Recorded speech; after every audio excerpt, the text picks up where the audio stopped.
The honourable member for Beaches East York. Thank you, Mr. Speaker. I'm almost sad to get up. I was enjoying the Conservatives and the Liberals going at it on the issue of economics when they should be embracing, because they both practice the same austerity economics. But, Mr. Speaker, before I start into the issue of C60, I do want to wish Marg Riley a very happy birthday. And Marg's a constituent of mine. It's a milestone birthday for her, and she's a person worthy of great celebration. So happy birthday, Marg. Happy birthday. So here we are, Mr. Speaker, talking about C60, the Budget Implementation Act. It's the final of 5 days of debate on the matter, owing to another Conservative time allocation motion, a new record set for such motions, Mr. Speaker, and I dare suggest there will be more such motions. There seems to be some kind of narcotic effect, Mr. Speaker, to these time allocation motions for these guys. But it also perhaps, Mr. Speaker, is just the arrogance of power. In his defense of the Conservative time allocation motion, the Minister of State for Finance described this bill as and I quote, the blueprint of our government's mandate moving forward. He, quote, felt that 5 days was more than enough time to debate this bill. Well, Mr. Speaker, as it turns out, what we have before us is another omnibus bill. Yes, shorter than its predecessor, certainly, but still it involves amendments to nearly 50 pieces of legislation and even introduces new legislation. And that means, Mr. Speaker, that on average we have less than an hour of debate for each legislative change or legislative invention included under this bill. Now, who would have imagined, Mr. Speaker, that these so-called champions of transparency and accountability, these parliamentary reformers that sit on the government side, would ever stand in this place to justify such a limited level of scrutiny of budget implementation, no less, for parliamentarians, much less justify it on the basis of what they felt was appropriate. That these reformers would privilege their feelings over the traditions, institutions, and processes of governing and government in Canada. It is most certainly a form of tyranny, Mr. Speaker. Now, this isn't simply an issue of process or principle, as they like to portray it, Mr. Speaker. This is about a government that is failing to do its best for this country and its citizens. A government that has deliberately set a target below the potential of Canada and its citizens. Never mind excellence, Mr. Speaker. Never mind maximization. Never mind even overachieving. This is a government that aspires to underachievement, to less than what's possible, to less than our potential. And this is the recurring narrative in the April 29th Economic and Fiscal Outlook produced by the Parliamentary Budget Office. I want to quote at a bit of length here, Mr. Speaker. PBO, and I quote, the PBO projects real GDP growth in Canada to slow to 1.5% in 2013 and remain below its potential growth rate until 2015. Combined with the sluggish recovery in the global economy, government spending restraint will act as an additional drag on growth and job creation. The projected weakness in growth keeps the economy well below its potential GDP through 2015, and as a result, the unemployment rate remains relatively stable, averaging 7.3% over 2013 to 2015. It goes on, Mr. Speaker, in the outlook to talk about employment in Canada being below its potential. That's page 10, if anybody wants to reference that. Employment and average weekly hours for Canadian workers below potential. That's page 11. Labor productivity below, page 11 again. Gross domestic product below potential, page 11 again, Mr. Speaker. Now, how is all of this happening, Mr. Speaker? Well, quite curiously, Mr. Speaker, by design. As the Economic and Fiscal Outlook says, quote, over the period 2013 to 2017, the PBO estimates that the net impact of the Economic Action Plan 2013 measures and revisions to spending levels on real GDP and employment is contractionary. 67,000 jobs worth of contractionary, Mr. Speaker, according to the report. A 0.57% reduction in GDP, Mr. Speaker.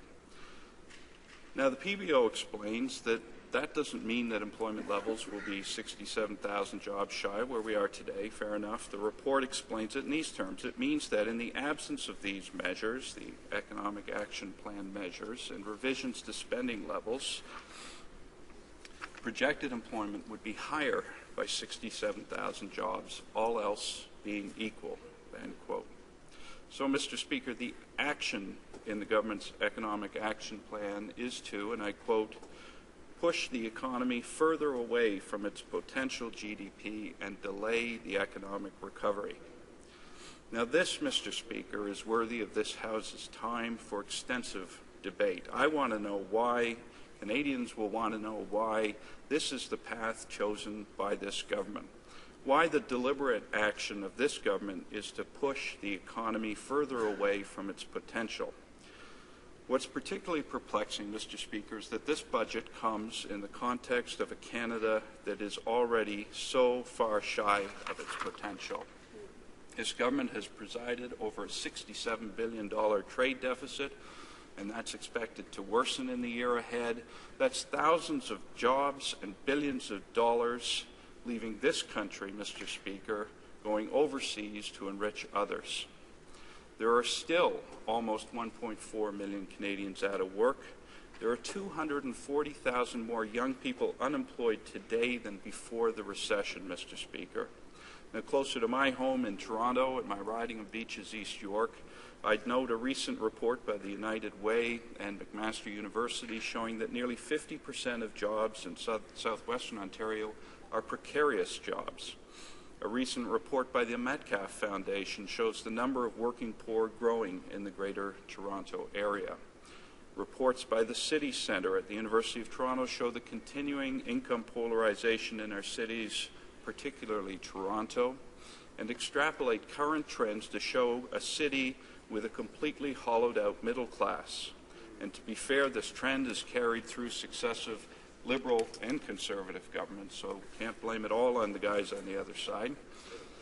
The only employment numbers growing by a significant measure, Mr. Speaker, are temporary foreign workers, spurred on by the government's inducement of significantly lower wages than Canadian workers. So it is in this context, Mr. Speaker, that this government sees it wise to hit the brakes on the economy to constrain economic growth.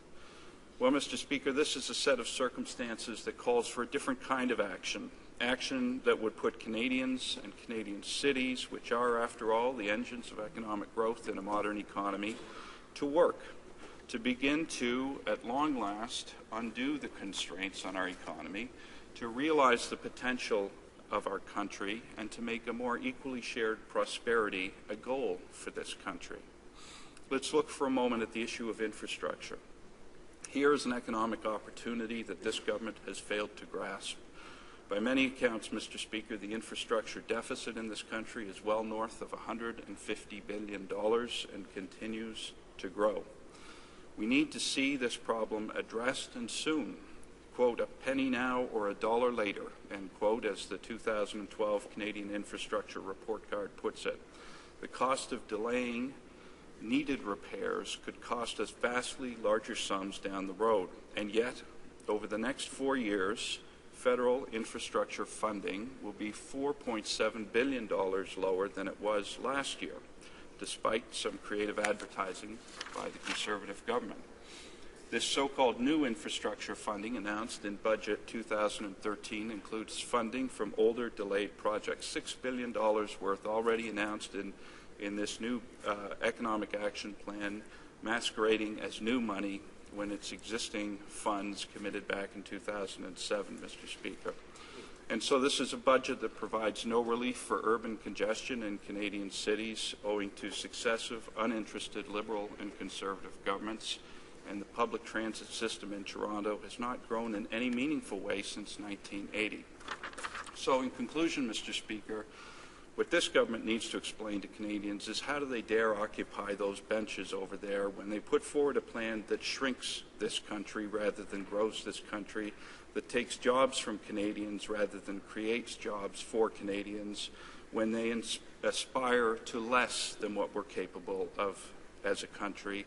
How do they explain that to the youth of this country who have their futures in front of them? How do they explain that to the seniors of this country who left what they had built up in our hands, not so that we could take it down, but so that we could continue to build on it? Thank you, Mr. Speaker. Questions and comments? The Honourable Member for Vegreville Wainwright. Thank you very much, Mr. Speaker. Mr. Speaker, it's interesting but somewhat troubling to hear members of the New Democratic Party and Liberal Party stand up speaker after speaker after speaker with an incredibly negative attitude. They can find nothing right with our budget and nothing right with our budget implementation bill, Mr. Speaker.